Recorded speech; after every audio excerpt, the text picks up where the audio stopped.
বাড়ির ভিতর দিয়ে এই মহল্লার মানুষ আজ 2 বছর যাবৎ মোটর সাইকেল বোঝা বন্ধ সব কিছু নিয়ে আসে, এত কষ্টের মধ্যে তারা আছে। আমি বাড়িতে ভিতর যাব, তাদের সাথে কথা বলবো। দর্শক আপনারা আমার সাথেই থাকুন, চলো। সেই রাস্তা বাড়ির ভিতরে জুম্বা বাড়ি নাম বলা হয়, মানে তারা এত ভালো মানুষ, ভাষায় প্রকাশ করা যাবে না। এনজিও স্যার এই বাড়ির ভিতর দিয়ে গাড়ি নিয়ে আসছে তাদের এনজিওর কাজ করার জন্য, অথচ রাস্তা নাই। তাহলে এই রাস্তাটা অবশ্যই দরকার। যারা সরকারের প্রতিনিধি, জনগণের ভোট নিয়ে নির্বাচিত হয়েছে, তাদেরকে এই কাজটা করা অনেক দরকার ছিল। ধন্যবাদ।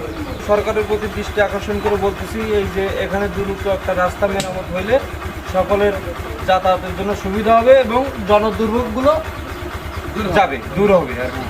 প্রিয় দর্শক, এই বাড়ি মসজিদ বাড়ি মানুষ বলে, যেটা জুম্বা বাড়ি। আমি এই বাড়ির ভিতরে আসছি, এই খেলার সাথে কথা বলবো যে এই গ্রামের মানুষ যতগুলা আছে সবাই আপনার বাড়ির ভিতরে যায় আজ 10 বছর হবো। কীভাবে আপনারা ধৈর্য ধরে মানুষকে সম্মান করে এখনো আপনারা কোনো ধরনের মানুষকে অপবাদ দেন না যে আমাদের বাড়িতে যাওয়া যাবে না।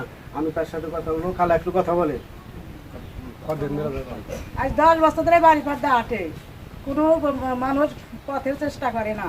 বাড়ির মধ্যে বৌজি চলাফেরা করা লাগে, কিভাবে চলাফেরা করা যায়, এই বাড়ি কিভাবে বসত করা যায়, এই ডবিরামের মানুষ দেখে না।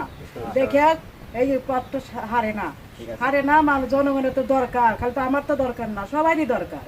সবাই দরকার করে, সবাই বুদ্ধি করে পথটা হারা লাগবো, তা কেউলি হারে না। জনগণ কি আমি এই পর্দা হাঁটে, বাড়ি পর্দা থাকার কি একটু লজ্জা লাগে না যে বাড়ি পর্দা কি যাওয়া যাইব বৌদির মধ্যে? আমরা গরিব মানুষ কিভাবে বাড়ি বেড়া দেবো? দর্শক, যারা জনগণের ভোটে নির্বাচিত হয়েছে তাদেরকে এই ধরনের ভিডিওগুলো যদি তাদের কাছে থাকে, আপনি একটু অনুভব করবেন যে কি ধরনের কথা ভোটার বললো আর কি ধরনের কথা ভোটারদের আগে বলছেন।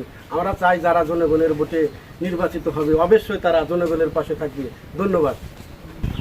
কালকে এই রাস্তাটা গর্ত ছিল, আজকে রাস্তাটার কাজ সম্পূর্ণ হয়েছে।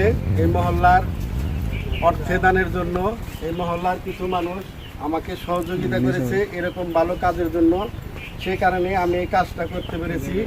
আমি কাকাদের সাথে কথা বলবো। আসসালামু আলাইকুম। কাজটা যে হয়েছে কেমন হয়েছে কাকা? আসলে সামনে মসজিদ, এখানে যদি ভাঙ্গা থাকে তাহলে একজন বৃদ্ধ মানুষ আসলে এই গর্তের ভিতরে পড়ে পাওয়া ভেঙে যেতে পারে।